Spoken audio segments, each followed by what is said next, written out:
আচ্ছা ভাই, এই ভিডিওতে আমরা দেখবো যে আমরা এটা দেখছিলাম আগের ভিডিওতে, যে ওই বাগটাও আমরা ফিক্স করে ফেলছিলাম, ওই এররটাও যে যে স্বেচ্ছায় দিয়ে দেয়, তাহলে হচ্ছে ভলান্টিয়ারি যদি দিয়ে দেয় চাইল্ড, তাহলে ইনহেরিটেন্সও হচ্ছে চাইল্ডেরটা পেয়ে যায়।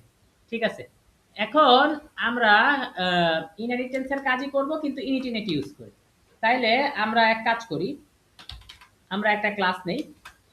তো একটা ক্লাস নেই, সেই ক্লাসটা নেই হচ্ছে আপনার কি নেওয়া যায়, অফিসার। ওকে, অফিসার। তো এখন আমাদের যে অফিসার, তো অফিসারের যে ব্যাপারটা, ঠিক আছে, অফিসারের যে ব্যাপারটা, সেই অফিসার হচ্ছে আমরা এক কাজ করি যে অফিসার আমি লিখলাম পাস, অফিসারে কিছু দিতে হবে না, কিন্তু আমি এখানে একটা ক্লাস দেই। ঠিক আছে, যে একটা ক্লাস দেই, সেই ক্লাসের নাম দেই এমপ্লয়। এমপ্লয় মানে হচ্ছে কর্মী, অফিসের কারা কারা কর্মী। তাহলে এবার এই কর্মীর এখানে আমি ডিপ দিলাম underscore underscore init underscore underscore. আমাকে যে প্যারামিটার দিতেই হবে সেটা হলো সেলফ। তো আমি একটা সেলফ নামে প্যারামিটার নিলাম, আমি একটা নেম নিলাম। ওকে, তাইলে কর্মী হিসেবে নেমই যথেষ্ট, কর্মী হিসেবে নেমই যথেষ্ট, কর্মী হিসেবে তার নামটাই যথেষ্ট। তাই আমি লিখলাম সেলফ ডট নেম। এবং আমি কি করতেছি, অফিসার কিছুই দেইনি। আপাতত আমি যদি এখন অফিসার O1, অফিসার নাম্বার 1, তো O1 না লিখে আমি লিখি অফিসার, ও ডবল এফ, অফিসার 1। তাহলে অফিসার 1 আমি একটা ইয়া পাস করি, অফিসার পাস করলাম। এখন আমি যখন অফিসার পাস করলাম, এখন আমরা দেখি এটা রান করি, কাজ হয়েছে। কিন্তু আমি যদি এখন অফিসারের ভিতরে এমপ্লয়কে ইনহেরিটেন্স করে দেই, তাহলে দেখেন এখন কিন্তু আমাকে ইরর মারতেছে। তার মানে আমরা বুঝতেছি যে আমরা, আমাদের কি হচ্ছে, আমাদের ঠিকই এই যে বাপের যে সম্পত্তি, এই সম্পত্তি বা বাপের ঋণের বোঝা ঠিকই পোলাকে বহন করতে হচ্ছে। ঠিক আছে, কিন্তু পোলার ঋণের বোঝা বাপ বহন না করলেও চলে। হ্যাঁ, তো এখন যে ব্যাপারটা হলো, এর ইউনিটে কি হচ্ছে, এর ইউনিটে আমাকে কমপক্ষে নেমটা দিতেই হবে।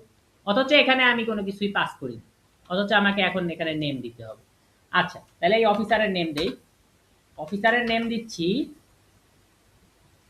সে অফিসারের নেম দিতে পারি আমরা, কি দেওয়া যায়, অনেক বড় অফিসার কে ছিল আমাদের, নায়ক রিয়াজ।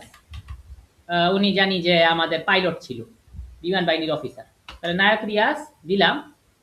এখন আমাকে বলতেছে, বাবা তুমি কি করো নাই, এই যে সেল ডট নেমের পাশে তুমি ভ্যারিয়েবল দিয়ে লেখো নাই যে equal to name, data pass করো নাই। তাহলে ডাটা পাস করে দিলাম নেম। এবার দিলাম, এই যে দুই জায়গার দাগি সরে গেল, কাজ করছে। তাহলে এখন আমি যদি বলি যে ভাই প্রিন্ট করো অফিসারের নেম, এই যে আসছে নায়ক রিয়াজ। ঠিক আছে, এখন আমার কথা হলো, আমি যদি এখন একটা এমপ্লয় বানাই, সে ইএমপি এমপ্লয় 1, এমপ্লয় যদি বানাই তাহলে এমপ্লয়েরও আমাকে একটা নেম দিতে হবে। তাহলে এমপ্লয় আমি দিলাম হচ্ছে, সে একটা নাম দিলাম, কি দেওয়া যায়, দিলাম নায়ক ফেরদৌস। তাহলে এমপ্লয় দিলাম নায়ক ফেরদৌস, আসছে রিয়াজ। এখন আমার কথা হচ্ছে যে এমপ্লয়ের যদি আমি পেতে চাই, তাহলে এমপ্লয়টা আমি যদি ডিকশনারি দিয়ে লিখি, লিখতে পারি না? তাহলে EMP 1 dot underscore underscore dict underscore underscore দিলাম। এই যে ফেরদৌসের নামটা আমি ডিকশনারি আকারে পেলাম। ঠিক আছে, ওকে। তাহলে আমাদের এই ভিডিওতে আমরা কি শিখলাম, যে এই যে আমরা যদি ইনিট পাস করি, ঠিক আছে, তাহলে প্যারেন্টের ইনিশিয়েট অবশ্যই চাইল্ডেরও পাস করতে হবে। ঠিক আছে, তাইলে প্যারেন্টের যে প্যারামিটারগুলো আছে, মানে ইনিশিয়েট যে প্যারামিটারগুলো, এই যে নেমটা হলো প্যারামিটার, আমরা যদি এর কাছে যাই, হ্যাঁ এখানে সাজেশন আসে না, কিন্তু এটা হলো প্যারামিটার, প্যারাম।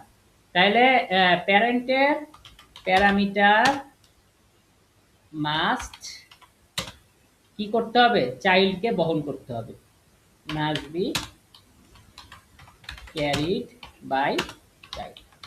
তার মানে প্যারেন্টের ডিএনএ যেরকম চাইল্ডকে বহন করতে হয়, প্যারেন্টসের প্যারামিটার মানে প্যারাম মানে প্যারামিটার চাইল্ডকেও কি করতে হচ্ছে, বহন করতে হচ্ছে। ওকে, পরের ভিডিওতে দেখা হচ্ছে।